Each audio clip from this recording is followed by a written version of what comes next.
ദൈവത്തിൻ്റെ പരിശുദ്ധാത്മാവ് നമ്മളിനോട് പറഞ്ഞു. ദൈവവചനം കേൾക്കുവാനായിട്ട് നമുക്ക് ഒരുങ്ങുന്നു. കരങ്ങളെ ഹൃദയത്തോടൊന്ന് ചേർത്ത് വെക്കാം. ഒരു നിമിഷം നമുക്ക് കണ്ണുകൾ അടയ്ക്കാം. ഇപ്രകാരം ഒന്നേറ്റ് പറയാം: പരിശുദ്ധാത്മാവായ ദൈവമേ. എല്ലാവരും സ്വരമേറ്റ് പറ: പരിശുദ്ധാത്മാവായ ദൈവമേ, ഞങ്ങളിൽ വന്ന് നിറഞ്ഞ് ക്രിസ്തു രഹസ്യം ഞങ്ങൾക്ക് വെളിപ്പെടുത്തി തരണമേ. പരിശുദ്ധാത്മാവായ ദൈവമേ, ഞങ്ങളിൽ വന്ന് നിറഞ്ഞ് ദൈവസ്നേഹം കൊണ്ട് അങ്ങ് ഞങ്ങളുടെ ഹൃദയത്തെ നിറയ്ക്കണമേ. പരിശുദ്ധാത്മാവായ ദൈവമേ, ഞങ്ങളിൽ വന്ന് നിറഞ്ഞ് ദൈവവചനം കേൾക്കുവാൻ ഞങ്ങളുടെ കാതുകളെ ഞങ്ങളുടെ ഹൃദയത്തെ ഒരുക്കണമേ. ഉയർത്തി സ്തുതിക്കാം.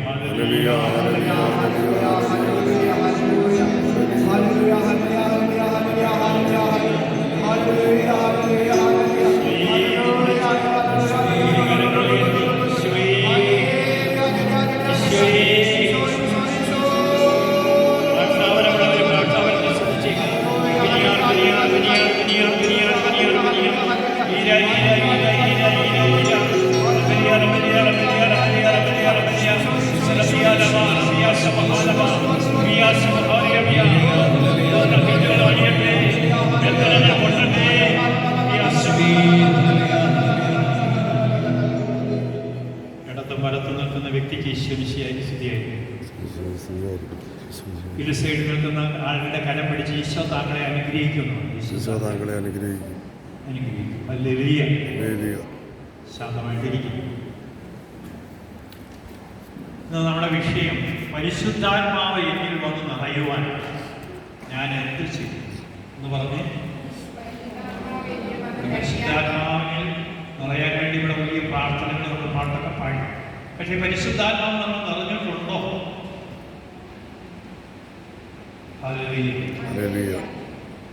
ആത്മാവ് നിറഞ്ഞാൽ എന്താ അവസ്ഥ?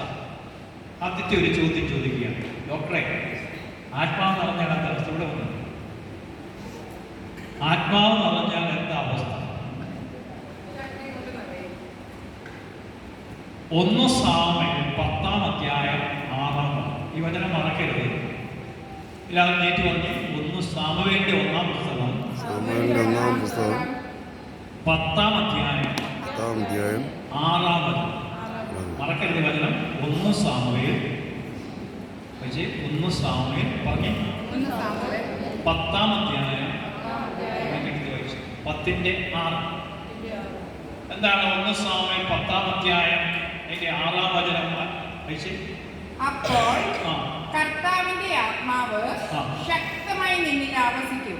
അപ്പോൾ കർത്താവിന്റെ ആത്മാവ് ശക്തമായി നിന്നിൽ ആവസിക്കും. നീയും അവരോടൊത്ത് പ്രവചിക്കാൻ തുടങ്ങും. മറ്റൊരു മനുഷ്യനായി നീ മാറും. അടുത്തിരിക്കുന്ന വ്യക്തിയോട് പറ: മറ്റൊരു മനുഷ്യനായി മാറും. അടുത്തിരിക്കുന്ന വ്യക്തിയുടെ കൈ ഞാൻ ഇന്നത്തെ കൈ പിടിച്ചുകൊണ്ട് പറയുകയാണ്, നിങ്ങൾക്ക് മനസ്സിലാക്കണം, മറ്റൊരു മനുഷ്യനായി മാറുന്നു. ആമേൻ പറ. ആമേൻ. ഒരാളോട് പറഞ്ഞു മറ്റൊരു മനുഷ്യനായി മാറുന്നു. പറയുന്ന വ്യക്തിയോട് പറ ആമേൻ. ആമേൻ. അപ്പൊ പരിശുദ്ധാത്മാവ് പറയുമ്പോ ഞാൻ ആരായി മാറും? മറ്റൊരു മനുഷ്യനായി നീ മാറും. മറ്റൊരു മനുഷ്യനായി മാറുന്ന അവസ്ഥയാണ്. പഴയ മനുഷ്യനെ ശവടക്ക് നടത്തി പുതിയ മനുഷ്യനാണ്. പരിശുദ്ധാത്മാവ് നിറയ്ക്കുന്ന വ്യക്തിക്ക് ഒന്നില്ല, ആകുലതയില്ല. എന്തില്ല? ആകുലതയില്ലാത്തവർ മാത്രം ഒന്ന് കൈകൊണ്ടിരിക്കും. ഒരു അമ്മച്ചി മാത്രം കൈകൊണ്ടിരിക്കും. 2 പേര് കഴിയും. എന്താ ആകുലത? എന്താ ഈ ആകുലത എന്ന വാക്കിന്റെ അർത്ഥം? എന്താ ഈ ആകുലത എന്ന വാക്കിനകത്ത് തന്നെ ഒരു അർത്ഥമാണ്. ആകുലത എന്ന വാക്കിനകത്ത് തന്നെ ഒരു അർത്ഥം. എന്താ ആകുലത എന്ന് പറഞ്ഞാൽ? ആകുലതയ്ക്കകത്ത് തന്നെ ഉണ്ട് ആകുലത. ആകുമോ? ശരിയാകുമോ? കാര്യം നടക്കുമോ? നാളെ നമ്മുടെ കാര്യങ്ങളൊന്നും കടബാധ്യത മാറുമോ? മക്കളുണ്ടാകുമോ? ഇങ്ങനെ ആകുലതയ്ക്കകത്ത് തന്നെ ഒരു ആകുലതയുണ്ട്. ആകുമോ എന്ന ചോദ്യത്തിൽ നിന്നാണ് ആകുലത ഉണ്ടായത്. പറഞ്ഞ് ആകുലത എന്ന ചോദ്യത്തിൽ നിന്നാണ് ആകുലത ഉണ്ടായത്. ആകുമോ എന്ന ചോദ്യം എന്താണ്? ആകുമോ എന്ന ചോദ്യത്തിൽ നിന്നാണ് ആകുലത ഉണ്ടാകുന്നത്. ആകുമോ, ശരിയാകുമോ, കാര്യം നടക്കുമോ, പണം കിട്ടുമോ?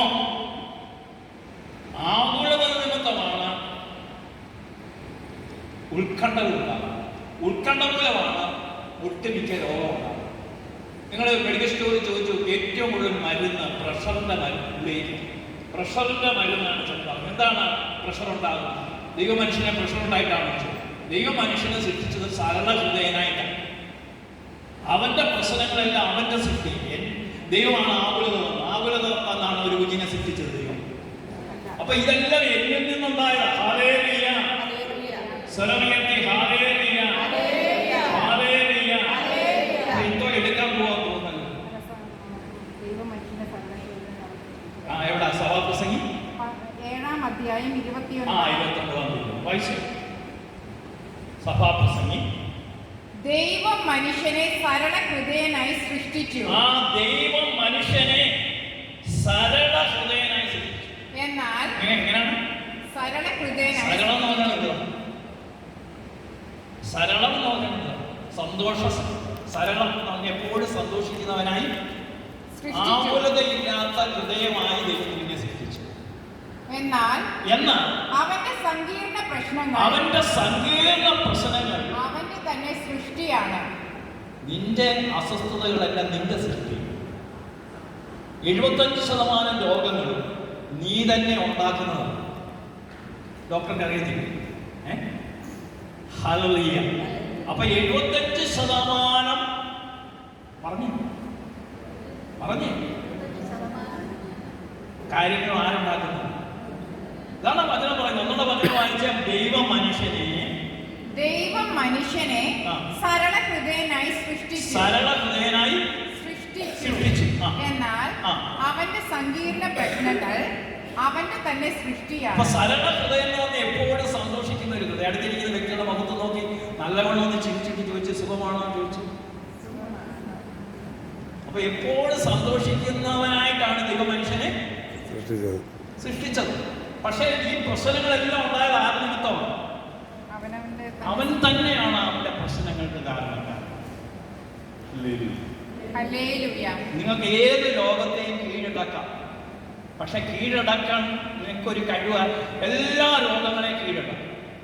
ഒരു വൈദ്യൻ പറയുമായിരുന്നു, എനിക്ക് ക്യാൻസറിന്റെ നല്ല സ്റ്റേജിലായിരുന്നു.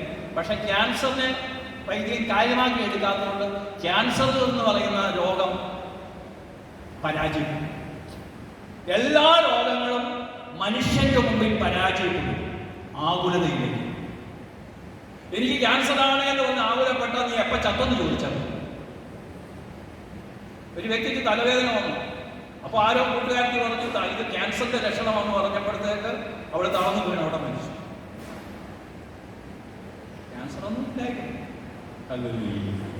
അപ്പൊ പ്രിയ സഹോദരങ്ങളെ, എന്തുകൊണ്ട് ഇത് സംഭവിക്കുന്നത് പറഞ്ഞാൽ പരിശുദ്ധാത്മാവ് ഇല്ലാത്ത വ്യക്തി എപ്പോഴും ആകുലം ഉള്ളവനാണ്. പരിശുദ്ധാത്മാവ് നിറയാൻ വേണ്ടിയാണ് നമ്മൾ ഈ ധ്യാനമൊക്കെ നടത്തുന്നത്. ദൈവവചനമൊക്കെ വായിക്കുമ്പോഴേ പരിശുദ്ധാത്മാവിനാൽ നിവേശിതമാണ് വചനം. എന്താണ്? ഓരോ വചനവും പരിശുദ്ധാത്മാവിനാൽ എഴുതപ്പെട്ടു. ഹല്ലേലൂയ. അപ്പൊ പരിശുദ്ധാത്മാവ് ഞാൻ എന്നിൽ വന്ന് നിറയുമ്പോൾ ഞാനൊരു പുതിയ വ്യക്തിയായി മാറും. ഇന്നലത്തെ ഞാനല്ല ഇന്ന് തൊട്ടുള്ളത്. ഹല്ലേലൂയ. അപ്പൊ ഈ പരിശുദ്ധാത്മാവ് എന്നിൽ വന്ന് നിറയാൻ എന്ത് ചെയ്യണമെന്നാണ് ഇന്നത്തെ വിഷയത്തിലേക്ക് വരികയാണ്. അപ്പോസ്തല പ്രവർത്തനം 1-ാം അധ്യായം 4-ാം വചനം എന്ന് പറഞ്ഞു.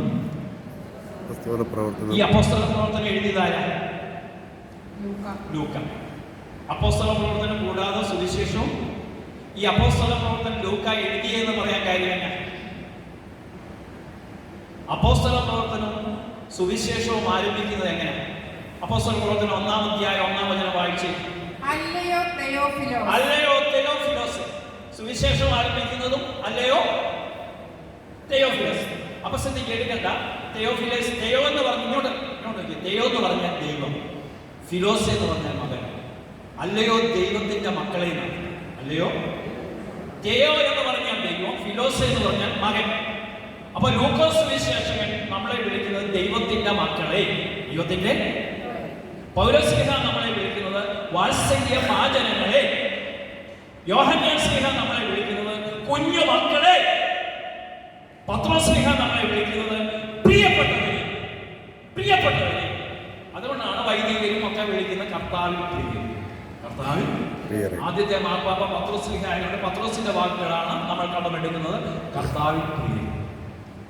അപ്പൊ കർത്താവിൽ പ്രിയങ്കരായ മക്കളെ എന്നാണ് പത്രോസ് ശ്ലീഹ വിളിക്കുമ്പോൾ. യോഹന്നാൻ ശ്ലീഹ വിളിക്കുന്നത് എങ്ങനെയാ? കുഞ്ഞ് മക്കളെ. ലൂക്കാസ് സുവിശേഷകനെ വിളിക്കുന്ന അല്ലയോ ശ്രേഷ്ഠരായ തെയോഫിലോസ്. തെയോ എന്ന് പറഞ്ഞാൽ ദൈവം, ഫിലോസ് എന്ന് പറഞ്ഞാൽ മകൻ, മകൾ. അല്ലയോ ശ്രേഷ്ഠരായ, അടുത്തിരിക്കുന്ന വ്യക്തിയുടെ അല്ലയോ ശ്രേഷ്ഠരായ മക്കൾ എന്ന് വിളിച്ചു. അടുത്തിരിക്കുന്ന വ്യക്തി അല്ലയോ ശ്രേഷ്ഠ എന്ന് വിളിച്ചു. ഈ ശ്രേഷ്ഠത എന്ന് പറഞ്ഞാൽ 2 കാറ് വീട്ടിൽ കിടക്കുന്നതല്ല, മക്കളെല്ലാം അമേരിക്കയിൽ പോകുന്നതല്ല. ദൈവം നിന്റെ കൂടെ ഉണ്ടായിരിക്കുന്ന അവസ്ഥയുടെ പേരാണ് ശ്രേഷ്ഠ. ഹല്ലേലൂയ. സ്വരമുയർത്തി ഹല്ലേലൂയ, മനമുയർത്തി ഹല്ലേലൂയ. യേശുവേ നന്ദി, യേശുവേ ആരാധന. അപ്പോൾ പരിശുദ്ധാത്മാവ് എന്ന് പറയണമെങ്കിൽ അപ്പോസ്തല പ്രവർത്തനം 1-ാം അധ്യായം അതിന്റെ 4-ാം വചനം പറയാണ്. എന്താ വചനം പറയുന്നത്? അവൻ അവരോടൊപ്പം ഭക്ഷണത്തിനിരിക്കുമ്പോൾ അവരോടൊപ്പം ഭക്ഷണത്തിനിരിക്കുമ്പോൾ കൽപ്പിച്ചു, നിങ്ങൾ ജെറുസലേം വിട്ടു പോകരുത്. നിങ്ങൾ ജെറുസലേം വിട്ട് പോകരുത്. എന്ത് വിട്ടു പോകരുത്? ജെറുസലേം വിട്ടു പോകരുത്. അപ്പൊ കർത്താവ് ശിഷ്യന്മാർക്ക് ഒരു ഓർഡർ കൊടുക്കുകയാണ്, നിങ്ങൾ ജെറുസലേം വിട്ട്. എന്താണ്? എന്താ ജെറുസലേം? ജെറുസലേം ദൈവിക സാന്നിധ്യം. എന്താണ് ദൈവിക സാന്നിധ്യം? ജെറുസലേം വിട്ട് പോകരുത്. ദൈവിക സാന്നിധ്യം വിട്ട് ജെറുസലേം അന്നും ഇന്നും കിഴക്കാം. കിഴക്കിന്റെ പ്രത്യേകത എന്താ? കിഴക്കാണ് നമ്മൾ സൂര്യൻ ഉദിക്കുന്നതെന്ന് പറയും. അതുകൊണ്ടാണ് കിഴക്കാണ് ഈ ദൈവ സാന്നിധ്യം എന്നാണ് മനുഷ്യ സങ്കല്പം. അപ്പൊ ഇതാണ് നിങ്ങൾ ജെറുസലേം എന്ന് പറഞ്ഞാൽ ദൈവിക സാന്നിധ്യമാണ്. സഹനമുണ്ട്, അവിടെ വേദനകളുണ്ട്. ഇതൊന്നും വിട്ട് നിങ്ങൾ പോവില്ല. അവൻ കൽപ്പിച്ചു. അപ്പോൾ പരിശുദ്ധാത്മാവെങ്കിൽ വന്ന് പറയണമെങ്കിൽ അനുസരിക്കുന്ന ജീവിതങ്ങളിലാണ് പരിശുദ്ധാത്മാവ് എന്ന് പറയുന്നത്. എല്ലാവരും വലുത് പറഞ്ഞ് പരിശുദ്ധാത്മാവ് പറയണമെങ്കിൽ ഞാൻ അനുസരിക്കണം. ഇന്നെന്താ ഇല്ലാത്തത്? അനുസരണം ആർക്കുമില്ല. മക്കൾക്കില്ല, ഭാര്യ ഭർത്താക്കന്മാർക്കില്ല. ഇടവക വൈദികൻ പറയുന്നത് ഇടവകക്കാർക്ക് ഇഷ്ടമല്ല. അനുസരണമില്ലാത്ത ഒരു സഭാ സമൂഹത്തിലാണ് നമ്മൾ ജീവിക്കുന്നത്. റോമാ സഭയിലെ പൗലോസ് ശ്ലീഹ റോമാ സഭയുടെ ലേഖനം അവസാനിപ്പിക്കുമ്പോഴേ റോമ 16:19 ഇങ്ങനെ പറയുന്നത്. എല്ലാവരും റോമ 16:19 നിങ്ങളുടെ അനുസരണം എല്ലാവർക്കും അറിവുള്ളതാണ്. എന്താണ് നിങ്ങളുടെ അനുസരണം എല്ലാവർക്കും അറിവുള്ളതാണ്. അടുത്തിരിക്കുന്ന വ്യക്തിയുടെ കൈക്ക് പിടിച്ചുകൊണ്ട് പറഞ്ഞാൽ താങ്കളുടെ അനുസരണം എല്ലാവർക്കും അറിയുന്നത്. ഇന്ന് എവിടെ അനുസരണമുണ്ട്? ഇടവകയിൽ അനുസരണം, സഭയിൽ അനുസരണം. ഇത് പൗലോസ് ശ്ലീഹ കേരള സഭയോട് പറയുക, നിങ്ങളുടെ അനുസരണം എല്ലാവർക്കും അറിവുള്ളതാണ്. പ്രിയ സഭയിലെ അനുസരണം എവിടെ നഷ്ടപ്പെട്ടു, അവിടെ പരിശുദ്ധാത്മാവിന് പ്രവർത്തിക്കാൻ സാധിക്കുന്നു. ഒരു ഇടവകവികാരിയെ അനുസരിക്കാൻ സന്നദ്ധരല്ലെങ്കിൽ ആ ഇടവകയിൽ പിശാചിന് കടന്നു വരാൻ അവസരം ഉണ്ടാവുക. അപ്പൊ കുടുംബമായാലും ജീവിതമായാലും അനുസരിക്കാത്തടത്ത് അശുദ്ധ ആത്മാവ് കടന്നു വരും. അനുസരണം വേണമെങ്കിൽ പരിശുദ്ധാത്മാവിൽ നിന്നെന്ന് പറയണം. ഹല്ലേലൂയ. ആർക്കും ആരെയും അനുസരിക്കാൻ 100 വിവാഹം നടന്നാൽ 20 വിവാഹം കത്തോലിക്ക സഭയിൽ വിവാഹമോചനം 100-ൽ 20% വിവാഹമോചനം നടക്കുന്നെന്ന് ഇപ്പോഴത്തെ കണക്ക്. എത്ര 100 വിവാഹം നടന്ന എത്ര? 20. അത് ഇതിലും കൂടുമെന്നാ പറയുന്നത്. ഒരു വർഷം 26,000 വിവാഹമോചനമാണ് ഏറ്റവും കുറഞ്ഞ അളവിൽ നടക്കുന്നത്. കത്തോലിക്ക സഭയിൽ നടക്കുന്ന എത്രയാണ്? 26,000 വിവാഹമോചനം. എന്താ നടക്കുന്നത്? ആർക്കും ആരെയും മാവേലിക്കര ഒരു കോടതിയിലെ ജഡ്ജി പറയുകയാണ് 3000-ഓളം വിവാഹമോചന കേസുകളായി കിടക്കുന്നത്. അതുകൊണ്ട് എന്തെടുക്കുമെന്ന് അറിയാമോ? ഓരോ കേസ് വരുമ്പോൾ ഒരു ഏറിട്ടു 6 വർഷം ഇവനെ ഇവിടെ നടത്തി. 6 വർഷം, അരമണിക്കൂർ കൊണ്ട് തീരേണ്ട വിഷയം 6 വർഷം കോടതി വരാതിന് നടത്തി. പ്രിയ സഹോദരങ്ങളെ, ഈ കേസിൽ ഡോക്ടേഴ്സും എഞ്ചിനീയേഴ്സും വലിയ വലിയ ഉദ്യോഗസ്ഥർ മാത്രമേ ഉള്ളൂ. പാവങ്ങളായ ആൾക്കാരൊന്നും വിവാഹമോചനത്തിനില്ല. എന്താർത്ഥം? അനുസരിക്കാത്ത കത്തോലിക്ക സഭയിൽ നമ്മുടെ കുടുംബങ്ങളിൽ മക്കളും ഭാര്യ ഭർത്താക്കന്മാരും വളരുന്ന സാഹചര്യം. അനുസരിക്കാത്ത കുടുംബത്തിന് അനർത്ഥങ്ങൾ സംഭവിക്കും. വലത് കരവിലേക്ക് പറ. അനുസരണമില്ലെങ്കിൽ അനർത്ഥം സംഭവിക്കും. അനുസരണമില്ലെങ്കിൽ എന്ത് സംഭവിക്കും? അനർത്ഥം. ഹല്ലേലൂയ. എല്ലാ അനർത്ഥങ്ങളുടെ പിന്നിൽ എന്നാ? അനുസരണമില്ലായ്മ. അപ്പൊ പരിശുദ്ധാത്മാവിനാൽ നിറയപ്പെടുന്ന ഒരു വ്യക്തി ആദ്യം എന്താ ഉള്ളത്? അനുസരണം. Obey first. ഒരു SI പോലീസുകാരോട് പറഞ്ഞാൽ അനുസരിക്കണം. പട്ടാളക്കാരനോട് ഒരു ക്യാപ്റ്റൻ പറഞ്ഞാൽ അനുസരിക്കണം. പക്ഷെ നമുക്ക് മാത്രം എന്തില്ല? അനുസരണം. ഈ അനുസരണമില്ലാതെ നമ്മൾ പരിശുദ്ധാത്മാവ് നിറയാൻ വേണ്ടി പ്രാർത്ഥിച്ചാൽ പരിശുദ്ധാത്മാവ് നിറയത്തില്ല. ഏതെങ്കിലും ഈ വികാരത്തിന്റെ ആത്മാവാണ് പറയുന്നത്. വികാരത്തിന്റെ ആത്മാവ് പറഞ്ഞ് ഇങ്ങനെ തുള്ളിച്ചാടുക. പക്ഷെ പരിശുദ്ധാത്മാവ് നിറയുന്ന വ്യക്തിയെ കണ്ടാൽ പറയും, ഇതാ മറ്റൊരു ക്രിസ്തു ഈ റോഡിൽ കൂടെ നടന്നു പോകും. ഡോക്ടർ ഇങ്ങനെ നടന്നു പോകുമ്പോൾ പറയും, ഈ ഡോക്ടർ മറ്റൊരു ക്രിസ്തുവാണ്. എന്നെ കണ്ടുകൊണ്ട് പറയും. ഏലിയാ പ്രവാചകൻ നടന്നു പോകുമ്പോൾ ഭർത്താവിനോട് ആ സ്ത്രീ പറഞ്ഞു, നമ്മുടെ ഈ വഴിയിൽ കൂടി നടന്നു പോകുന്ന ഒരു ദൈവ പുരുഷനാണ്. വഴിയിൽ കൂടി നടന്നു പോകുന്നത്. പ്രിയ സഹോദര സഹോദരി, നിന്നെ കണ്ടിട്ട് പറയാൻ സാധിക്കുമോ ഒരു ദൈവ പുരുഷൻ അല്ലെങ്കിൽ ദൈവത്തിന്റെ മകൾ നടന്നു പോകുന്നത്? എങ്കിൽ നിന്റെ ജീവിതം വിജയിച്ചു. ഈ ജീവിത വിജയം എന്നൊക്കെ ജീവിതം എന്നൊക്കെ പറഞ്ഞാൽ ഏറിയ 80 ഒട്ടുമിക്ക നമ്മളെല്ലാവരും ഇനി അധിക നാളൊന്നും ഇല്ല.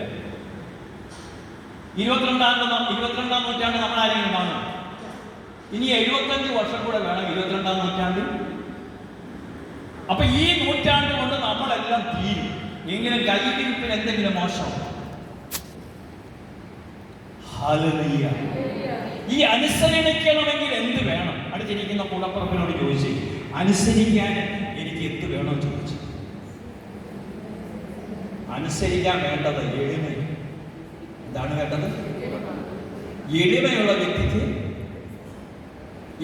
വ്യക്തിക്ക് അതാണ് പരിശുദ്ധ അമ്മ അനുസരിച്ചത്. ഇതാ പരിശുദ്ധാത്മാവ് നിന്നിൽ വന്ന് നിറയും, അത്യുന്നതന്റെ ശക്തി നിന്നിൽ ആവസിക്കും എന്ന് പറഞ്ഞു. പരിശുദ്ധാത്മാവ് നിന്നിൽ വന്ന് നിറയും, അത്യുന്നതന്റെ ശക്തി നിന്നിൽ ആവസിക്കും. അപ്പോൾ അവിടെ എന്താ പറഞ്ഞത്? ഇതാന്ന് പറഞ്ഞാൽ എന്താ? സമ്പൂർണമായ ഇതാ കർത്താവിന്റെ ദാസ്. നിന്റെ വചനം എന്നിൽ മാംസം ധരിക്കും. ഹല്ലേലൂയ. അപ്പൊ ആര് അനുസരിക്കാൻ തയ്യാറുണ്ടോ അവിടെ പരിശുദ്ധാത്മാവ് വന്ന് നിറയാൻ തുടങ്ങും. ഹല്ലേലൂയ. ഒന്ന് എളിമപ്പെടാൻ തയ്യാറുണ്ടോ അവിടെ ആര് വന്നറിയും?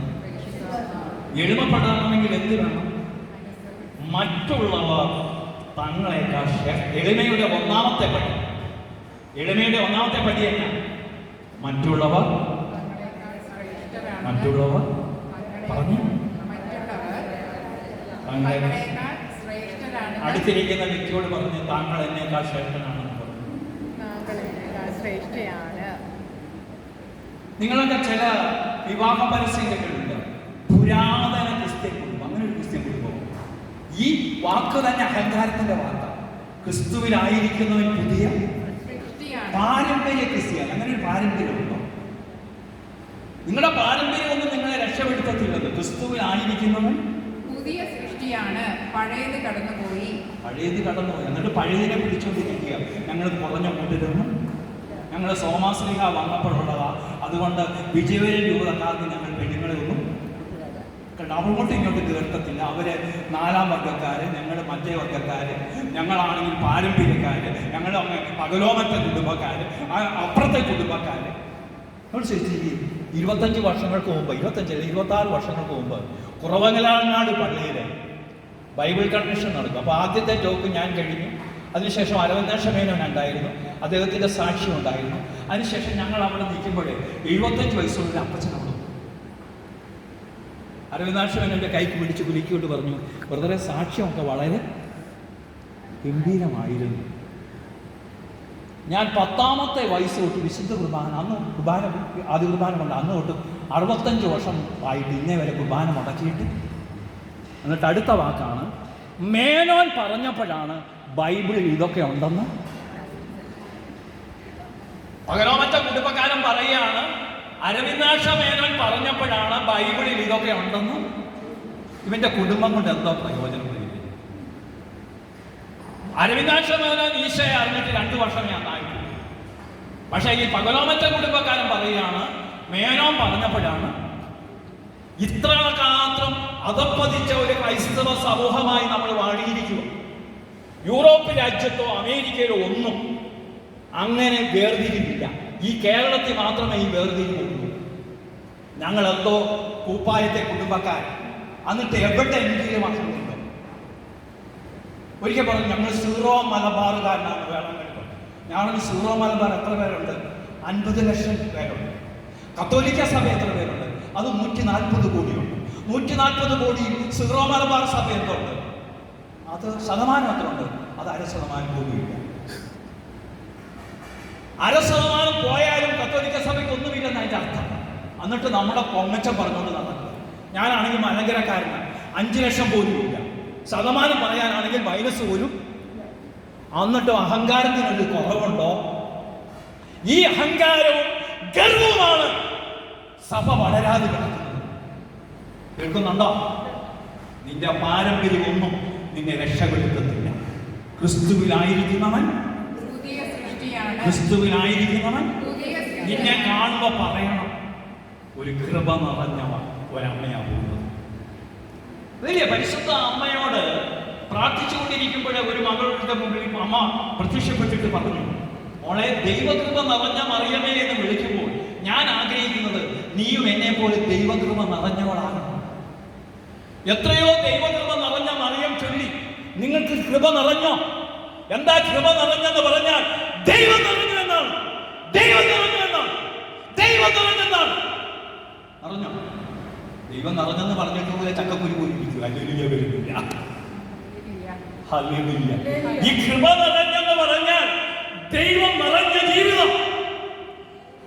എന്നെ കാണുമ്പോ പറയണം, ദൈവം നിറഞ്ഞ ഒരു വ്യക്തിയത കടന്നു പോകുന്നു.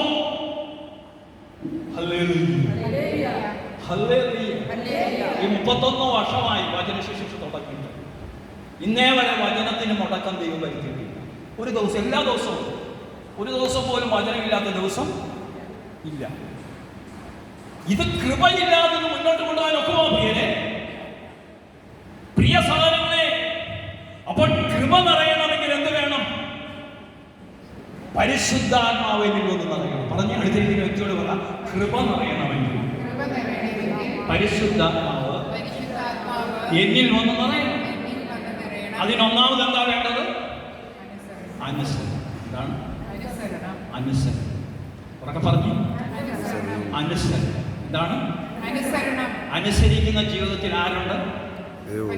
വലതുകരമായി പറയാൻ, അനുസരിച്ച പരിശുദ്ധാത്മാവ് പരിശുദ്ധാത്മാവ് എന്നിലുണ്ട്.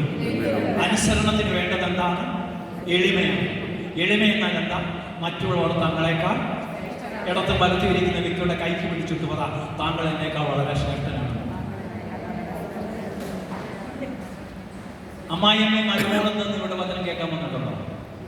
ഉണ്ടോ? അമ്മായിയമ്മയും മരുമോളോട് വന്നിട്ടുണ്ടോ? ഉണ്ടോ? ഒന്ന് എഴുന്നേറ്റ്.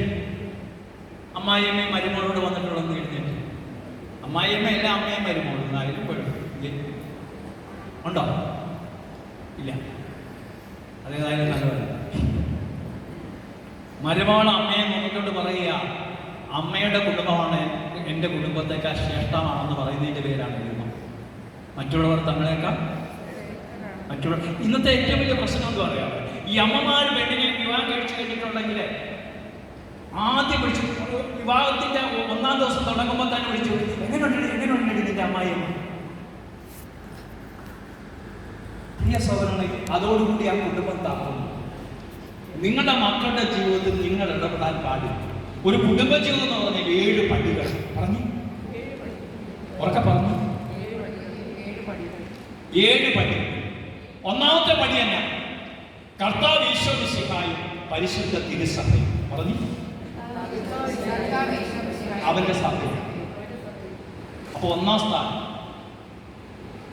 അപ്പൊ സഭയെയും ക്രിസ്തുവിനെയും സ്നേഹിക്കുക. അതിനുശേഷമേ ഭാര്യ ഭർത്താക്കന്മാരും. അപ്പൊ സഭയെയും ക്രിസ്തുവിനെയും സ്നേഹിക്കുക. 2-ാമത്തെ പടിയാണ് ഭാര്യ ഭർത്താക്കന്മാർ. 3-ാമത്തെ പടി നിങ്ങൾക്കുണ്ടാകുന്ന മക്കൾ.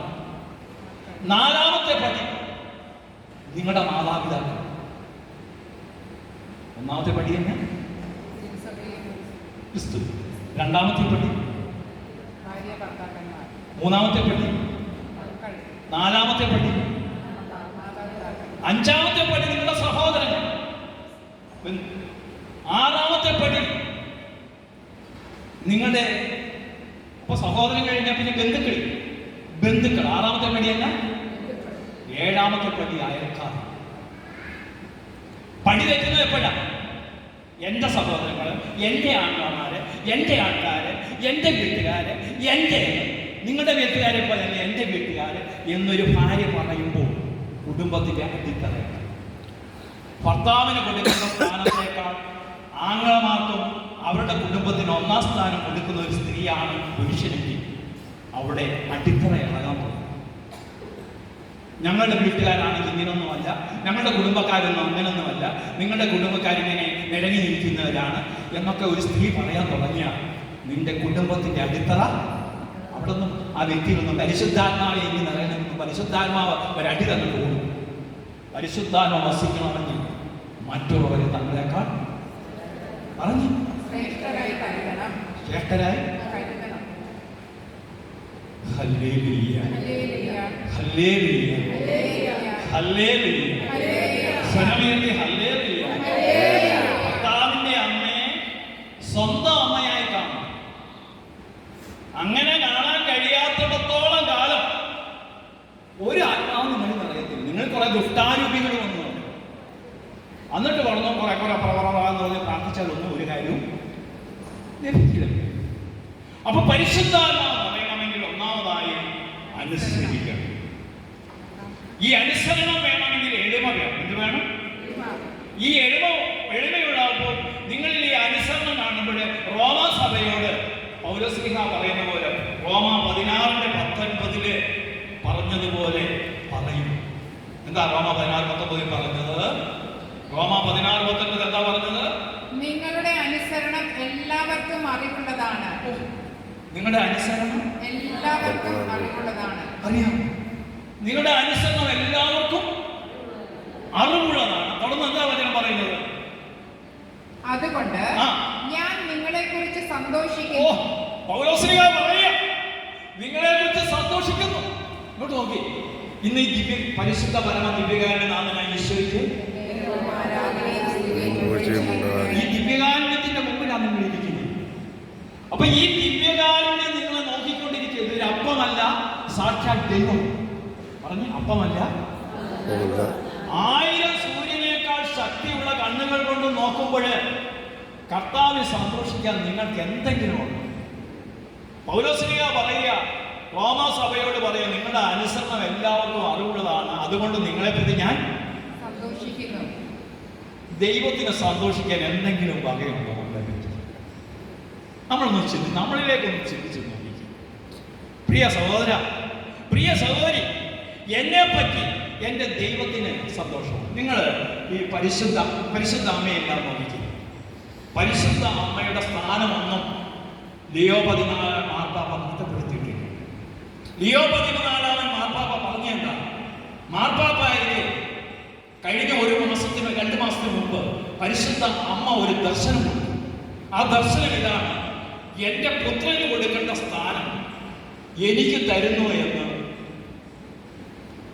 ദൈവത്തിന് കൊടുക്കേണ്ട സ്ഥാനം എനിക്ക് തരുന്നത് കൊണ്ട് എന്നെ സഹരക്ഷകയായി നിങ്ങൾ കാണല്ലെന്ന് മാർപ്പാപ്പയ്ക്ക് കൊടുത്ത ദർശനം മാർപ്പാപ്പ പറഞ്ഞത്.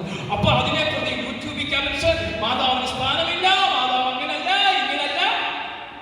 മാതാവ് രക്ഷകയല്ല. എന്റെ അർത്ഥം എന്താ? രക്ഷകൻ ഒരുവൻ മാത്രം. രക്ഷകൻ ഒരുവൻ മാത്രമേ ഉള്ളൂ. യേശു മരിച്ചവൻ അവർ മാത്രമേ ഉള്ളൂ. അതാണ് സഭയുടെ ദൗത്യം. അതുകൊണ്ട് മാതാവിനെ നിങ്ങൾ ദൈവത്തെ പോലെ കാണരുത്. എല്ലാ ഉടമ്പടിയും ദൈവത്തിന് മാത്രമേ ഉള്ളൂ. മനസ്സിലായ? കേട്ട? അതായത് ദൈവത്തെ പോലെ മാതാവിനെ കാണുമ്പോഴാണ് അപകടം. അതാണ് ലിയോ 14 മാർപ്പാപ്പ പറഞ്ഞത്. ഇനി മാർപ്പാപ്പ പറഞ്ഞ രണ്ടാമത്തെ കാര്യം, ഏക മധ്യസ്ഥൻ എന്ന് പറഞ്ഞ മധ്യസ്ഥ പ്രാർത്ഥന വേണ്ടെന്നല്ല. ദൈവവും പിതാവും ദൈവത്തിലേക്കുള്ള ആ പാലം എന്ന് പറഞ്ഞാൽ ദൈവവുമായിട്ടുള്ള ബന്ധം, ദൈവത്തെ പിതാവേ എന്ന് വിളിക്കാൻ യേശുക്രിസ്തുവിൽ കൂടി മാത്രമേ സാധിക്കത്തുള്ളൂ. അതാണ് ഏക മധ്യസ്ഥൻ. അതായത് മധ്യസ്ഥ പ്രാർത്ഥന വേണ്ടെന്നല്ല കേട്ടോ. Hallelujah, hallelujah. ദൈവപിതാവ് എൻ്റെ അപ്പനാണെന്നുള്ള ബോധ്യം തന്ന ഏക മധ്യസ്ഥൻ ആരാ? ഈശോ. ഇതറിയാതെ കുറെ യൂട്യൂബ് ചാനൽക്കാരും കത്തോലിക്ക സഭ മാതാവിന്റെ സ്ഥാനം ഒന്നും കളഞ്ഞിട്ടില്ല. മാതാവിന് സഭ എന്ത് സ്ഥാനം കൊടുത്തോ ആ സ്ഥാനം ഇപ്പോഴും അതേപോലെ നിലനിൽക്കുന്നു. മാതാവിന് പരിശുദ്ധ കത്തോലിക്ക സഭ എന്ത് പ്രാധാന്യം കൊടുത്തോ അതേപോലെ ഇപ്പോഴും നിലനിൽക്കും. പക്ഷേ മാതാവിനെ നിങ്ങൾ ദൈവത്തെ പോലെ കാണുന്ന ഒരു സമൂഹം വന്നിരിക്കും. ഞാൻ ഉദാഹരണം പറയുക. ഒരു വ്യക്തി, സുരേന്ദ്രൻ എന്ന് പറയുന്ന ഒരു വ്യക്തി, സഹോദര, ഞങ്ങൾ എല്ലാ ആഴ്ചയിലും കൃപാസനത്തിൽ പോകുന്നു. ഞാൻ പറഞ്ഞു നല്ലതാണ്. അപ്പൊ കൃപാസനത്തിൽ പോയതിനു ശേഷം എന്ത് മനസ്സിലായി? ഞങ്ങൾ എല്ലാ ദിവസവും മാതാവിനെ മാത്രമേ വിളിക്കൂ. അപ്പൊ ഈശോയെ വിളിക്കത്തില്ല. അല്ല, ഞങ്ങൾക്ക് മാതാവിനെ മാത്രമേ വിളിക്കാൻ. എൻ്റെ അമ്മയെ എന്ന് വിളിച്ചു. ഞാൻ പറഞ്ഞു ഇത് വലിയ അപകടമാണ്. യേശുക്രിസ്തുവിൽ കൂടി മാത്രമേ രക്ഷയുള്ളൂ എന്ന് പറയുന്നതിന്റെ പേരാണ് ഈ വചനം. രക്ഷ യേശുവിൽ മാത്രം. മനസ്സിലായി? ഹല്ലേലൂയ. അപ്പൊ ഇങ്ങനെ അനേകര് വന്ന് ക്രിസ്തുവിനെ അറിയാതെ പോയാൽ അവർ ക്രിസ്ത്യാനികളാവുള്ളൂ. നമ്മൾ നടത്തുന്ന എല്ലാ സാഹചര്യങ്ങളും ക്രിസ്തുവിങ്കിലേക്ക് അടുപ്പിക്കാൻ ആണോ? അതിനകത്തെ മധ്യസ്ഥതയാണ് മാതാവ്. ക്രിസ്തുവിങ്കിലേക്ക് അടുപ്പിക്കുവാൻ അവളുടെ കരം പിടിക്കണം. കാരണം അവൾ ഈ കാലഘട്ടത്തിന്റെ നോഹയുടെ ഘട്ടമാണ്. നോഹയുടെ ഘട്ടം. അവളുടെ കരം പിടിച്ചാലേ നീ സ്വർഗത്തിലെത്തത്തുള്ളൂ. കാരണം അവള് മൊത്തം എളിമയാണ്. പറഞ്ഞ് പരിശുദ്ധ അമ്മ മൊത്തം ഉറക്കെ പറഞ്ഞു എളിമയാണ്. അപ്പൊ എളിമ വേണമെങ്കിൽ ആരെ നോക്കണം? പരിശുദ്ധ അമ്മയെ നോക്കണം. Hallelujah, hallelujah. അപ്പൊ ഞാനിവിടെ പറഞ്ഞു വന്നത് പരിശുദ്ധ ദൈവമാതാവ്. ഹല്ലേലൂയ. ഈ മാതാവിനെ നിങ്ങൾ ശ്രദ്ധിച്ച് പരിശുദ്ധ ജപങ്ങളെല്ലാ ദിവസവും ജപമാല ചെയ്യും. നിങ്ങളുടെ വീട്ടിൽ മാതാവിന്റെ രൂപമുണ്ടോ? നിങ്ങൾ ഈ പള്ളി വരുമ്പോൾ ഈ മാതാവിന്റെ ഇതൊക്കെ വന്നിട്ട് നിങ്ങൾ ആദ്യം മാതാവിനോട് ചോദിക്കേണ്ട ചോദ്യം എന്നാണ്? ഡോക്ടർ ഇങ്ങോട്ട് നോക്കി. ഇനി എല്ലാവരും എന്നെ നോക്കണം. ഞാനിപ്പോ മാതാവിനെ നോക്കിയിട്ട് ചോദിക്കുക, അമ്മയ്ക്ക് സുഖമാണോ? നിങ്ങൾ ചോദിക്കാറുണ്ടോ? ജപമാല ചൊല്ലുന്നതിന് മുമ്പ് പരിശുദ്ധ അമ്മയുടെ മുഖത്ത് നോക്കിയിട്ട് ചോദിക്കണം, അമ്മേ, അമ്മയ്ക്ക് സുഖമാണോ? എല്ലാവരും എന്നെ നോക്കണ്ട, ഇനി അമ്മയെ മാത്രം നോക്കിയിട്ട് ചോദിച്ചു, ഉറക്കെ ചോദിച്ചു, അമ്മയ്ക്ക് സുഖമാണോ ചോദിച്ചു. അമ്മയ്ക്ക് സുഖമാണോ? ഇതുകൂടെ ശക്തിപൂർവ്വം ചോദിച്ചു, അമ്മയ്ക്ക് സുഖമാണോ? അമ്മയ്ക്ക് സുഖമാണോ ചോദിച്ചു. ഞാൻ മൂലം എന്തെങ്കിലും വേദനയുണ്ടോ അമ്മ? ഞാൻ മൂലം എന്തെങ്കിലും വേദനയുണ്ടോ അമ്മയ്ക്ക് എന്ന് അമ്മയോട് ചോദിക്കുമ്പോൾ അമ്മ നിങ്ങളോട് പറയും, നീ മൂലം എനിക്ക് പല വേദനകളും, നീ ആരെയും അംഗീകരിക്കാത്ത സ്വഭാവം, നിനക്ക് എളിമയില്ല, ഇതെല്ലാം നിനക്ക് പറഞ്ഞു തന്നതിന് ശേഷം നിങ്ങൾ ജപമാല ജീവിക്കാം. കേട്ടോ? ആദ്യം എന്താ ചോദിക്കേണ്ടത്? അമ്മേ, അമ്മയ്ക്ക് സുഖമാണോ? അമ്മയ്ക്ക് സുഖമാണോ? എന്റെ വീട്ടിൽ അമ്മയുണ്ടല്ലോ. എപ്പോഴാണ് ഈ അമ്മയെ തന്നത്? അപ്പോൾ മുതൽ ആ ശിഷ്യൻ ദുഃഖവെള്ളിയാഴ്ച ദിവസം, അല്ലേ, 2000 വർഷങ്ങൾക്ക് മുമ്പ് യോഹന്നാനോട് പറഞ്ഞ ഇപ്പോഴും നമ്മൾ ആ സ്ഥാനത്ത് ഡോക്ടറുടെ ഭവനത്തിലേക്ക് ആരെ കൊണ്ടുവരുന്നു? അപ്പൊ ആ അമ്മ ഈ ലോകാവസാനം നമ്മുടെ വീട്ടിലുണ്ടോ? ഉണ്ട്. ആ അമ്മയോട് ആദ്യം ജപമാല ചൊല്ലുന്നതിന് മുമ്പ് ചോദിക്കണം, അമ്മയ്ക്ക് സുഖമാണോ? അമ്മയ്ക്ക് സുഖമാണോ എന്ന് ചോദിക്കുമ്പോഴേ കുറെ നേരം ജപമാല ചൊല്ലാൻ ബുദ്ധിമുട്ടുണ്ടാവും. അപ്പൊ അമ്മ ഇങ്ങനെ പല കാര്യങ്ങളും പറഞ്ഞു തരും. അതിനുശേഷം ഒരു ജപമാല ചൊല്ലുകയും ആ കാര്യം വന്നു. വേളാങ്കണ്ണി വന്ന ഒരു കുടുംബം 22 വർഷമായി മക്കളില്ല. 22 വർഷമായി മക്കളില്ല. ഞാൻ അവരോട് പറഞ്ഞു, വേളാങ്കണ്ണി അമ്മയുടെ അവിടെ രൂപത്തിന്റെ മുമ്പിൽ നിങ്ങൾ ജനത്തെ ഒന്നും ശ്രദ്ധിക്കണ്ട, ഭാര്യ ഭർത്താക്കന്മാർ കരം പിടിച്ച് ചോദിക്കണം, അമ്മയ്ക്ക് ഞങ്ങൾ നിമിത്തം സുഖമാകും. കുറെ നേരം ചോദിച്ചപ്പോൾ അമ്മ ഞങ്ങളോട് പറഞ്ഞു, അമ്മയ്ക്ക് തീരെ. അപ്പോൾ അവരുടെ ജീവിതത്തിലെ പിണങ്ങിയിരിക്കുന്നവരോടും വെറുപ്പുള്ളവരുടെ എല്ലാം ലിസ്റ്റ്, ആ ലിസ്റ്റ് കാണിച്ച് വേളാങ്കണ്ണി ചെന്ന് കുമ്പസാരിച്ചു. വരുന്നവരെല്ലാം കുമ്പസാരിക്കും. ഹല്ലേലൂയ, ഹല്ലേലൂയ. ഡിസംബർ മാസം 3-ാം ആഴ്ച പോകണമെന്ന് ആഗ്രഹമുള്ളവരെ പറയുക കേട്ടോ. ഹല്ലേലൂയ. അപ്പൊ ശ്രദ്ധിക്കുക. അപ്പൊ അമ്മയ്ക്ക് സുഖമാണോ എന്ന് ചോദിച്ചാൽ അമ്മ ഉടനെ മറുപടി പറയുക. അല്ലാതെ ചാടി കയറി ജപമാല ചൊല്ലരുത് കേട്ടോ. പെട്ടെന്നൊന്നും കയറി ജപമാല ചൊല്ലരുത്. ചൊല്ലുന്നതിന് മുമ്പ് എന്ത് ചോദിക്കണം? അമ്മേ. എല്ലാവരും കരങ്ങൾ നീട്ടി പിടിച്ചിട്ട് അമ്മയുടെ എന്നെ ആരും നോക്കരുത്, അമ്മയുടെ മുഖത്തേക്ക് നോക്കി ചോദിച്ചേ, അമ്മയ്ക്ക് സുഖമാണോ? ഡോക്ടർ ചോദിച്ച പോലെ ചോദിക്കണം. ഹല്ലേലൂയ, ഹല്ലേലൂയ, സ്വരമുയർത്തി ഹല്ലേലൂയ. അപ്പൊ ഈ പരിശുദ്ധാത്മാവ് എന്നിൽ വന്ന് നിറയണമെങ്കിൽ പരിശുദ്ധ അമ്മയെ പോലെ അനുസരണം നടത്തണം. ഇനി പരിശുദ്ധാത്മാവിൽ നിന്ന് നിറയണമെങ്കിൽ ഐക്യമുണ്ടാകണം. എന്താണ് ഐക്യം? ദൈവം ഇനി എല്ലാവരും എന്റെ മുഖത്തേക്ക് നോക്കി. ദൈവം ഇഷ്ടപ്പെടുന്നത്, മനുഷ്യൻ ഇഷ്ടപ്പെടുന്നതുമായ 3 കാര്യം. സഹോദരർ തമ്മിലുള്ള ഐക്യം. Very good. സഹോദരർ തമ്മിലുള്ള ഐക്യം. ഏത് വചനമാണ് നോക്കുന്നത്? സങ്കീർത്തനം അല്ല, വചനം ആരംഭത്തിൽ സങ്കീർത്തനമല്ല, പ്രഭാഷകനോ അല്ല, പ്രഭാഷകൻ 25:1 എടുത്ത്, പ്രഭാഷകൻ 25:1 എടുത്ത്, പ്രഭാഷകൻ 25:1 ഐശ്വര്യ, പ്രഭാഷകൻ 25:1 ഐശ്വര്യ, പ്രഭാഷകൻ. എന്റെ ഹൃദയം 3 കാര്യങ്ങളിൽ ആനന്ദം കൊള്ളുന്നു. എന്റെ ഹൃദയം, പ്രഭാഷകൻ പറയാണ്, എന്റെ ഹൃദയം 3 കാര്യങ്ങളിൽ ആനന്ദം കൊള്ളുന്നു. അവ കർത്താവിന്റെയും മനുഷ്യരുടെയും ദൃഷ്ടിയിൽ മനോഹരമാണ്. ദൈവത്തിന്റെ മുമ്പിൽ മനോഹരം എന്ന് പറഞ്ഞാൽ ഇവിടെ മൊത്തം കളർബൾ വീഴുന്നതോ മറ്റ് ലൈറ്റ് സംവിധാനങ്ങൾ ചെയ്യുന്നതൊന്നും അല്ല. ദൈവത്തിന് മനുഷ്യർക്കും ഏറ്റവും സന്തോഷം നൽകുന്ന 3 കാര്യങ്ങൾ. ഒന്ന് എന്താണ്? സഹോദരന്മാർ തമ്മിലുള്ള യോജിപ്പ്. സഹോദരന്മാർ തമ്മിലുള്ള യോജിപ്പ് ഉണ്ടോ? സഹോദരന്മാർ തമ്മിൽ യോജിപ്പുണ്ടോ? ഉണ്ടോ? സഹോദരന്മാർ തമ്മിലുള്ള യോജിപ്പ്. അയൽക്കാർ തമ്മിലുള്ള സൗഹൃദം. അയൽക്കാർ തമ്മിലുള്ള സൗഹാർദ്ദം. പണ്ടൊക്കെ ഞങ്ങളുടെ ഈ മാവേലിക്കര എന്ന് പറയുന്ന സ്ഥലത്ത് ഞങ്ങളുടെ ചുറ്റുപാട് നായന്മാരുണ്ട്. ഞാൻ ഓർക്കുന്നുണ്ട് ഒരു 30-35 വർഷങ്ങൾക്ക് മുമ്പ് അപ്പുറത്തെ ജഗദമ്മയും രാധമ്മയും ഒരു തൊണ്ടും കൊണ്ട് ഇവിടെ വരും.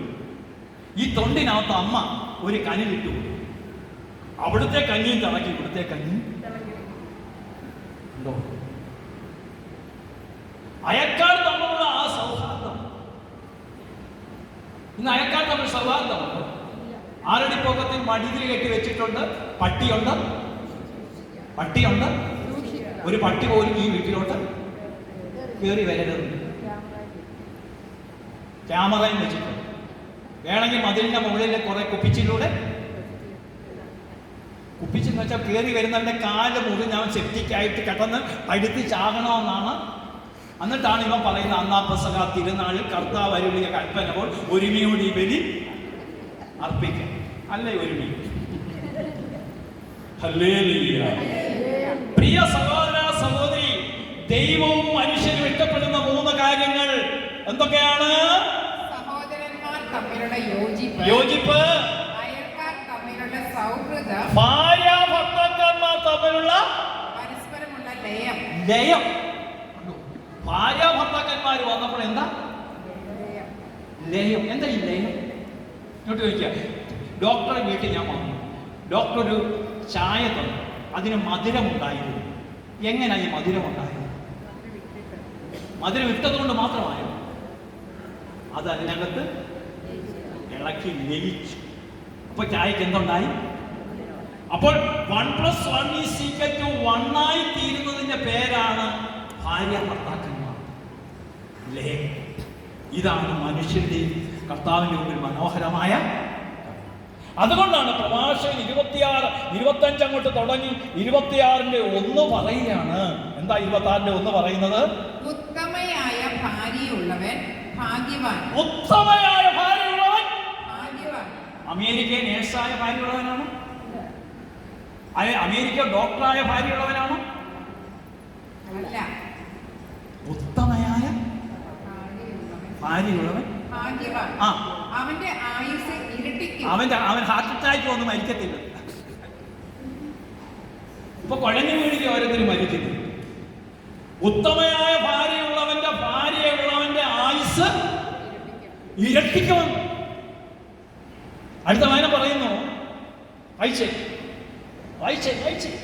വിശ്വസ്തയായ ഭാര്യ ഭർത്താവിനെ സന്തോഷിപ്പിക്കുന്നു. അപ്പൊ കൗൺസിലിംഗിന് എടുക്കണമെങ്കിൽ ആരും നിങ്ങളുടെ മുഖത്ത് നോക്കിയാൽ മതി. നിങ്ങളുടെ കവിളും കണ്ണും നോക്കുമ്പോഴറിയാം നിങ്ങൾ ഉത്തമയായ ഭാര്യയാണോ ഉത്തമനായ ഭർത്താവാണോ എന്ന്. 50% മുഖത്ത് നോക്കുമ്പോഴറിയാം. മനസ്സിലായി? മുഖലക്ഷണം എന്നാ പറയുന്നത്. ഇവിടെ ഇരിക്കുന്നവരുടെ മുഖത്ത് കാണുമ്പോഴറിയാം. കള്ളലക്ഷണം കാണുമ്പോഴേ അറിയാം ഉത്തമയായ. നാക്കെടുത്ത തെറിയും മറ്റേതും പറയുന്നവർക്ക് ഉത്തമയായ ഭാര്യയാണോ? ഹല്ലേലൂയ. അപ്പൊ അവന്റെ ആയുസ് ഇരട്ടിക്കും. അവൻ സമാധാനത്തോടെ ആയുസ് തികയ്ക്കും. ഒരു ചപ്പാത്തി മാത്രം കഴിച്ചാൽ മതി, സമാധാനത്തോടെ ആയുസ് തികയ്ക്കും. ഉത്തമയായ ഭാര്യ മഹത്തായ അനുഗ്രഹമാണ്. അതൊരു അനുഗ്രഹമാണ്. ഈ അനുഗ്രഹം എന്ന് പറയുന്നത് മക്കളെല്ലാം വിദേശത്ത് പോയി വലിയ കാറും ബംഗ്ലാവും ഒന്നും അല്ല. ഇവന് ഈ ജീവിതത്തിൽ ഉള്ള അനുഗ്രഹം എന്ന് പറഞ്ഞ ഉത്തമയായ ഒരു ഭാര്യ നിനക്കുണ്ടോ? ഉത്തമനായ ഒരു ഭർത്താവുണ്ടോ? നീ ലോട്ടറി അടിച്ചത്. അവൻ ധനവാനോ ദരിദ്രനോ ആയിക്കൊള്ളട്ടെ. നോട്ട് നോക്കി, അവന്റെ മുഖത്തിനൊരു തെളിച്ചില്ല. ഇത് പറഞ്ഞപ്പോഴെന്താ തെളിച്ചമൊക്കെ എന്ന് മാറിയത്. അപ്പൊ ഉത്തമൻ ദരിദ്രനോ ആയിക്കൊള്ളട്ടെ, അവനെ എങ്ങനെ സമാധാനത്തോടെ ആയുസ്. ഹല്ലേലൂയ. കരമുയർത്തി പറഞ്ഞ് ഹല്ലേലൂയ, ഹല്ലേലൂയ. സ്വരമുയർത്തി ഹല്ലേലൂയ, സ്വരമുയർത്തി ഹല്ലേലൂയ.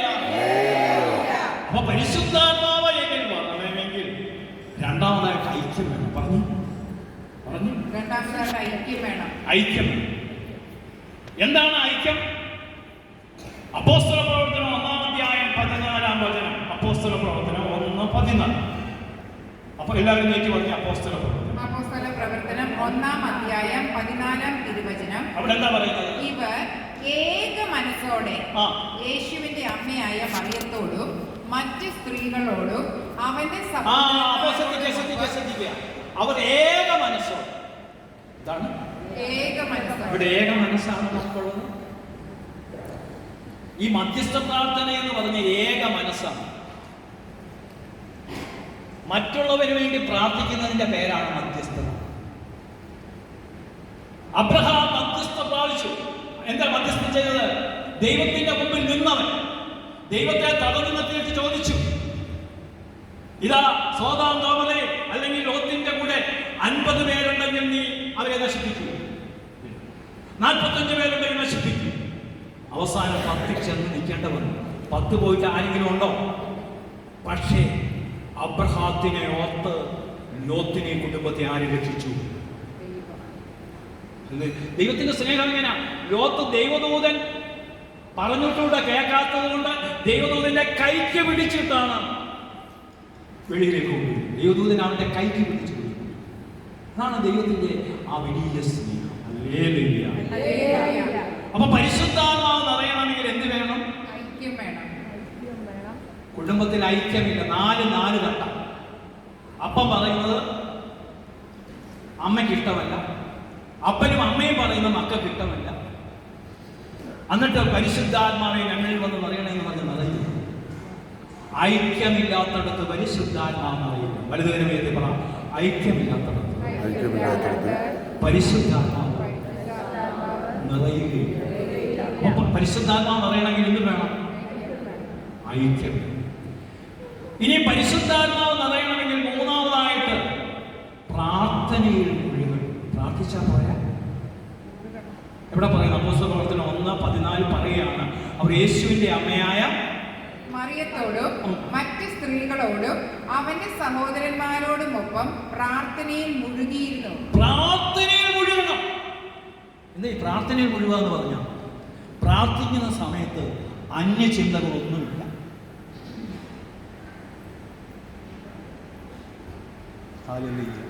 കാഞ്ഞിരപ്പള്ളിയിൽ നിന്നൊരു UDFന്റെ ഒരു മെമ്പർ വിളിച്ചിട്ട് പറയുകയാണ്, വളരെ പ്രാർത്ഥിക്കണം.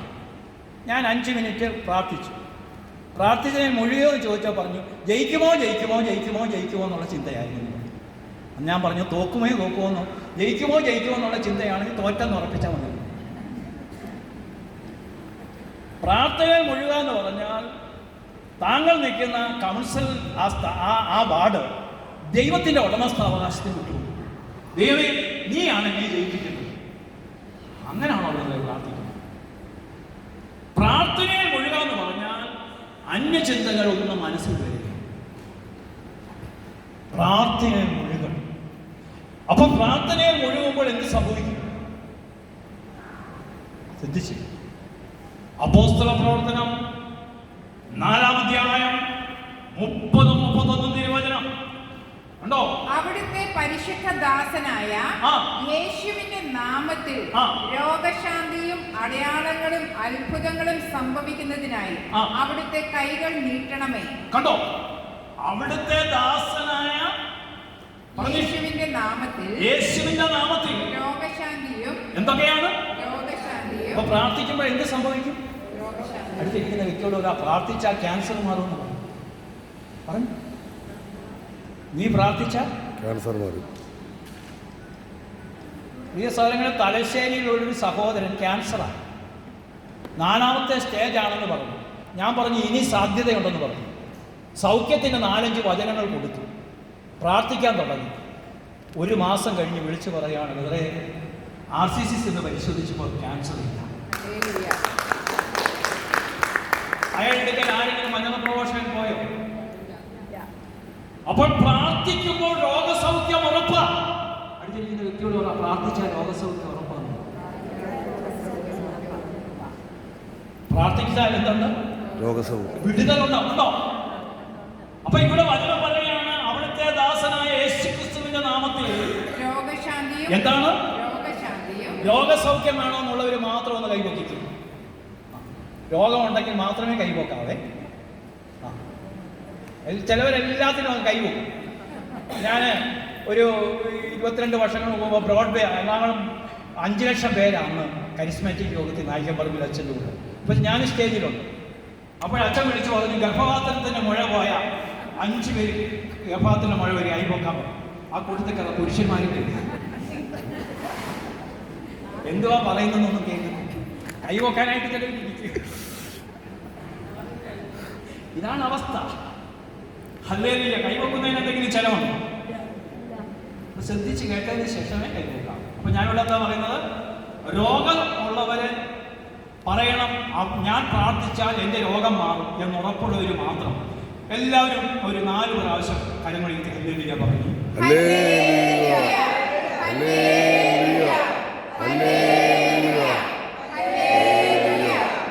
അപ്പൊ ഞാൻ പ്രാർത്ഥിച്ചാൽ എന്ത് മാറും? രോഗസൗഖ്യം എനിക്ക് പറഞ്ഞു. അപ്പോൾ ഇവിടെ ദൈവത്തിന്റെ വചനം പറയാം, അവിടുത്തെ ദാസനായ യേശുവിന്റെ നാമത്തിൽ രോഗശാന്തിയും അടയാളങ്ങളും അപ്പൊ അവിടുത്തെ ദാസനായ യേശുവിന്റെ നാമത്തിൽ രോഗശാന്തിയും എന്താ അടയാളം?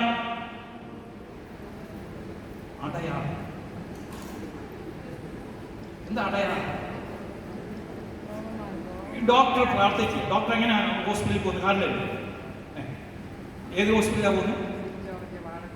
വാഴക്കുളം തൊടുപുഴയുള്ള ഹോസ്പിറ്റലിൽ പോകും. അപ്പോൾ ഹോസ്പിറ്റലിൽ കാർ ഇറക്കാൻ നേരത്ത് പറയുവാണ്, അരമണിക്കൂറിന് ശേഷം കാർ ഇറക്കാൻ ഒരു അടയാളം, സിഗ്നൽ. അപ്പോൾ അത് കേട്ടിട്ട് മാറി. ഹല്ലേലൂയ.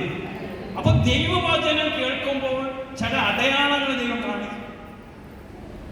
ഞാൻ പാലക്കാട്ട് വന്ന് മാവേലിക്കരയ്ക്ക് വരും. അപ്പോൾ പാലക്കാട്ട് വന്നു കഴിഞ്ഞപ്പോൾ ഒരു സൂപ്പർ ഡീലക്സ് എക്സ്പ്രസ് ബസ് സീറ്റാണെങ്കിൽ നല്ല സൗകര്യത്തിൽ 10-15 ഉള്ളൂ. അതിനകത്ത് ആ സ്റ്റെപ്പേലോട്ട് കാല് വെക്കുമ്പോൾ ആത്മാവ് പറയുക കയറണ്ട.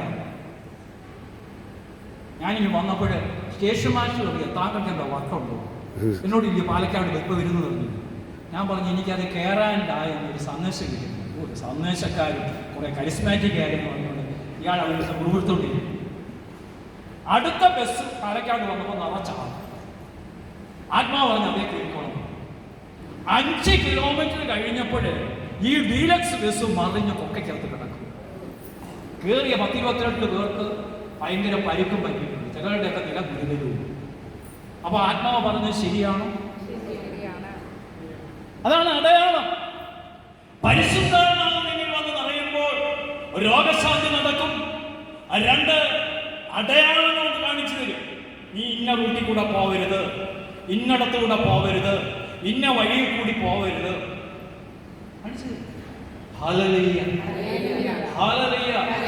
ഞാൻ വൈഫൊക്കെ വന്നിട്ടുണ്ട്. അപ്പോൾ ഞങ്ങള് പത്തനംതിട്ടയിൽ നിന്ന് അതിരിക്കൽ എന്ന് പറയുന്ന സ്ഥലം. അപ്പൊ ഉരുൾപൊട്ടൽ. അപ്പൊ മോനെ കാർ ഓടിക്കുന്നു. കാർ ഓടിച്ച് മുന്നോട്ട് പോകുമ്പോൾ പരിശുദ്ധാത്മാവല്ല, കാർ പുറകോട്ടെടുത്തോളാൻ പറഞ്ഞു. പുറകോട്ടെടുത്ത് വേറെ റൂട്ടിൽ കൂടെ പോയപ്പോൾ 1 മിനിറ്റിനുള്ളിൽ അവിടെ ഉരുൾപൊട്ടി. ഭയങ്കരമായ ഉരുൾപൊട്ടിരുന്ന പത്രത്തിലൊക്കെ വന്ന കണ്ടോ? പരിശുദ്ധാത്മാവ് പറയുകയാണ്, നീ അങ്ങോട്ട്. നിങ്ങൾ പരിശുദ്ധാത്മാവിനെ വിളിക്കുമ്പോൾ ഐക്യമുള്ള സ്നേഹമുള്ള ഒരു ഹൃദയമാണെങ്കിൽ, പ്രാർത്ഥിക്കുന്ന മനുഷ്യനാണെങ്കിൽ, അവിടുത്തെ ഈ പ്രാർത്ഥിക്കുന്നവനാണെങ്കിൽ എന്ത് സംഭവിക്കും? അവിടുത്തെ ദാസനായ യേശുവിന്റെ നാമത്തിൽ രോഗശാന്തിയും അടയാളങ്ങളും അത്ഭുതങ്ങളും സംഭവിക്കുന്നതിനായി അവിടുത്തെ കൈകൾ നീട്ടണമേ. എന്തൊക്കെയാ പറഞ്ഞത്? രോഗശാന്തി പറഞ്ഞ് പ്രാർത്ഥിക്കുന്ന വ്യക്തികൾ പറഞ്ഞ്, വരുന്നതിന് വേണ്ടി പറഞ്ഞ് രോഗശാന്തിയും അടയാളങ്ങളും അത്ഭുതങ്ങളും സംഭവിക്കുന്നതിനായി അവിടുത്തെ കൈകൾ നീട്ടണമേ. അപ്പൊ എന്ത് സംഭവിച്ചു? അവിടുത്തെ വചനം പൂർണ്ണ ധൈര്യത്തോടെ പ്രസംഗിക്കാൻ ഈ ദാസരെ അനുഗ്രഹിക്കണമേ. വചനം എങ്ങനെ പ്രസംഗിക്കണം? പൂർണ്ണ ധൈര്യത്തോടെ പ്രസംഗിക്കാൻ ഈ ദാസനെ അനുഗ്രഹിക്കണമേ. പ്രാർത്ഥന കഴിഞ്ഞപ്പോൾ അവർ സമ്മേളിച്ചിരുന്ന സ്ഥലം കുലുങ്ങി. ഡോക്ടർ ഒന്ന് കുലുങ്ങിക്കൊണ്ട് പറ. അവിടെ കുലുങ്ങിട്ട് പറ. ഒന്ന് ദേഹം ഒന്ന് കുലുങ്ങിക്കേ. ശരീരത്തെ രോഗമൊക്കെ ഒന്ന് മാറ്റി ഡോക്ടർ. പ്രാർത്ഥന കഴിഞ്ഞപ്പോൾ അവർ സമ്മേളിച്ചിരുന്ന എല്ലാവരും ഒന്ന് അവിടെ ഇരിക്കുന്ന അവസ്ഥയിൽ ഒന്ന് കുലുങ്ങിക്കേ. ഒന്ന് ശരീരം ഒന്ന് അലക്കി. അവരെല്ലാവരും ചിലവരാണെങ്കിൽ പാലം കുലുങ്ങിയാലും ഒരു കുലുക്കൻ. ഒരിക്കലും ഒരു ധ്യാനത്തിൽ, കോഴിക്കോട് ധ്യാന കേന്ദ്രത്തിൽ ഒരു ധ്യാനം നടന്നപ്പോൾ കുലുങ്ങാൻ പറഞ്ഞപ്പോൾ 18 വർഷമായി ബെൽറ്റിട്ട് നടുവേദനയുള്ള സഹോദരിയുടെ ബെൽറ്റ് അന്ന് അടിച്ചു മാറ്റി. ഹല്ലേലൂയ. അതുകൊണ്ട് പരിശുദ്ധാത്മാവ് പ്രവർത്തിക്കുക. ഒരനുസരിച്ചപ്പോൾ അവിടുത്തെ ദാസനായ യേശുവിന്റെ നാമത്തിൽ അടയാളങ്ങളും അത്ഭുതങ്ങളും രോഗശാന്തികളും നടക്കട്ടെ എന്ന് പ്രാർത്ഥിച്ചപ്പോൾ പ്രാർത്ഥന കഴിഞ്ഞപ്പോൾ അവർ സമ്മേളിച്ചിരുന്ന സ്ഥലം കുലുങ്ങി. അവരെല്ലാവരും പരിശുദ്ധാത്മാവിനാൽ പൂരിതരായി. ഈ പടിമറ്റ ധ്യാന കേന്ദ്രത്തിൽ വരുന്നവരെല്ലാം പരിശുദ്ധാത്മാവിൽ പൂരിതരായി. ഓഹോ. അപ്പൊ അവരെല്ലാവരും പരിശുദ്ധാത്മാവിൽ നിറഞ്ഞു. ദൈവവചനം ധൈര്യപൂർവ്വം പ്രസംഗിച്ചു. അവർ ദൈവവചനം ധൈര്യപൂർവ്വം പ്രസംഗിച്ചു. അപ്പൊ പരിശുദ്ധാത്മാവ് പറയണമെങ്കിൽ നാലാമതായി വചനങ്ങൾ, മൂന്നാമതായി പ്രാർത്ഥന ഒഴുകണം, നാലാമതായി വചനങ്ങൾ. അപ്പോസ്തല പ്രവർത്തനം 10-ാം അധ്യായം 44-45 പത്ത്. അപ്പോസ്തല പ്രവർത്തനം 10:44-45 വരെ. പത്രോസ് ഇത് പറഞ്ഞുകൊണ്ടിരിക്കുമ്പോൾ തന്നെ കേട്ടുകൊണ്ടിരുന്ന എല്ലാവരുടെയും മേൽ പരിശുദ്ധാത്മാവ് വന്നു. കണ്ടോ, പത്രോസ് ഇത് പറഞ്ഞുകൊണ്ടിരിക്കുമ്പോൾ തന്നെ, വചനം പ്രസംഗിച്ചുകൊണ്ടിരിക്കുമ്പോൾ തന്നെ കേട്ടുകൊണ്ടിരുന്ന എല്ലാവരുടെയും മേൽ പരിശുദ്ധാത്മാവ് വന്നു. വചനം കേട്ടുകൊണ്ടിരുന്ന എല്ലാവരുടെയും മേൽ പരിശുദ്ധാത്മാവ് വന്നു. എന്നിട്ട് എന്ത് സംഭവിച്ചു? വിജാതിയുടെ മേൽ പോലും പരിശുദ്ധാത്മാവിന്റെ ദാനം വർഷിക്കപ്പെട്ടു. വിജാതിയുടെ മേൽ പോലും പരിശുദ്ധാത്മാവിന്റെ ധ്യാനം വർഷിക്കപ്പെട്ടതിനാൽ പത്രോസിനോട് കൂടെ വന്നിരുന്ന പരിച്ഛേദിതരായ വിശ്വാസികൾ വിസ്മയിച്ചു. അവർ അന്യഭാഷകളിൽ സംസാരിക്കുന്നതും ദൈവത്തെ സ്തുതിക്കുന്നതും അവർ കേട്ടു. കണ്ടോ, പരിശുദ്ധാത്മാവ് എന്ന് പറയുമ്പോൾ വചനം കേട്ടുകൊണ്ടിരിക്കുമ്പോൾ തന്നെ അന്യഭാഷകൾ വന്നത്. അന്യഭാഷ എന്ന് പറഞ്ഞാൽ എന്താ? മറ്റു ഭാഷകളിൽ കൂടി നിങ്ങൾ സംസാരിക്കാൻ തുടങ്ങും. കരമുയർത്തി ഹല്ലേലൂയ, സ്വരമുയർത്തി ഹല്ലേലൂയ, ഹല്ലേലൂയ, സ്വരമുയർത്തി യേശുവേ നന്ദി. അപ്പൊ പരിശുദ്ധാത്മാവ് നിറയുമ്പോൾ 4 കാര്യങ്ങൾ ഞാനിപ്പോ പറഞ്ഞു. ഇനി ഒത്തിരി കാര്യങ്ങളുണ്ട്. ഇന്ന് 4 കാര്യങ്ങൾ മനസ്സിലാക്കുക. പരിശുദ്ധാത്മാവ് പറയണമെങ്കിൽ ഒന്ന് അനുസരിക്കണം. പറഞ്ഞു 2 ഡോക്ടർ മൈക്ക് വെച്ച് പറഞ്ഞു. അനുസരണം, ഐക്യം, പ്രാർത്ഥനയിൽ മുഴുകുക, വചനം കേൾക്കുക. Very good. അതുകൊണ്ടാണ് ഡോക്ടർ എല്ലാ വെള്ളിയാഴ്ച കൊണ്ട് വരുന്നുണ്ട്. ഒരു പ്രയോജനമുണ്ട്. നല്ല രീതി വചനം വായിക്കുന്നു. ഒരു ഡോക്ടർക്ക് ഒരു വെടിക്കെട്ട് കൈകടി കൊടുത്ത്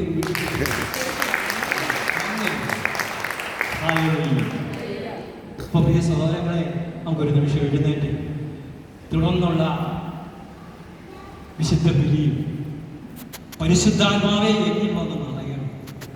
മറ്റൊരു വ്യക്തിയാക്കി സൃഷ്ടിയാക്കി മാറ്റണം. കൃപയുടെ യുഗമാണ്. ഈ കൃപയുടെ യുഗം അവസാനിക്കാൻ ഇനി അധിക നാളുകളില്ല. നിങ്ങൾ ശ്രദ്ധിച്ച്, മേഘാലയയിലുള്ള ഒരു സിസ്റ്ററിന് മിഖായേൽ മാലാഖ വെളിപ്പെടുത്തിയിരിക്കുന്നതാണ്.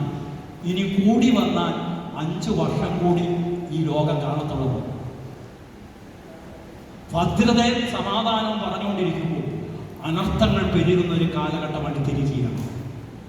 ഈ കൃപായുഗം അവസാനിച്ചു കഴിഞ്ഞാൽ പിന്നെ കൃപായുഗം നിങ്ങൾക്ക് ലഭിക്കും. കൃപായുഗം കഴിഞ്ഞാൽ പിന്നെ വിശുദ്ധ ബലി, വചനപ്രഘോഷകരില്ല. അതുകൊണ്ട് പ്രിയരെ, സമയം തക്ക സമയത്ത് ഉപയോഗിച്ചുകൊണ്ട് ഈ ബലി എൻ്റെ അവസാനത്തെ ബലിയാണെന്ന് കണ്ടുകൊണ്ട് പ്രാർത്ഥിക്കാൻ തയ്യാറാണ്. കരങ്ങളുയർത്തി പുരുഷന്മാരെല്ലാം ഒരു സ്റ്റെപ്പ് കൂടെ മുന്നോട്ടൊന്ന് കയറി നിൽക്കാമോ? പുരുഷന്മാരെല്ലാം അവിടുന്ന് നിങ്ങൾക്ക് അനുസരണം ഉണ്ടോ എന്ന് അറിയാൻ വേണ്ടിയാണ്. ഒരു സ്റ്റെപ്പ് കൂടെ, കസേരയിൽ നിന്ന് ഒരു സ്റ്റെപ്പ് കൂടെ മുന്നോട്ട്. സ്വരമുയർത്തി ഹല്ലേലൂയ, സ്വരമുയർത്തി നമുക്ക് കരമുയർത്തി ഒന്ന് സ്തുതിക്കാം. എല്ലാവരും കരമുയർത്തി ആത്മാവിനെ നിന്ന് വിളിച്ച് ഭാഷാപരമായി സ്തുതിക്കാം. ഹല്ലേലൂയ, ഹല്ലേലൂയ, ഹല്ലേലൂയ, ഹല്ലേലൂയ.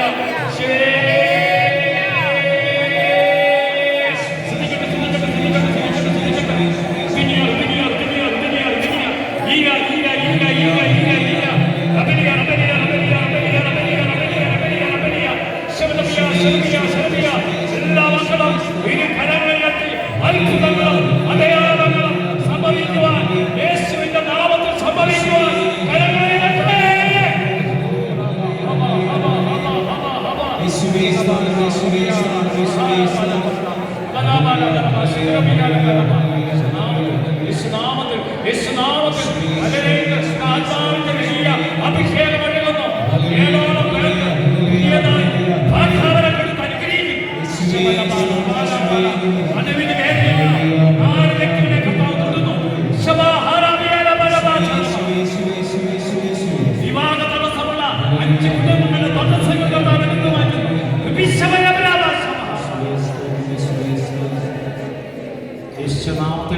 പ്രാർത്ഥിക്കുന്നു.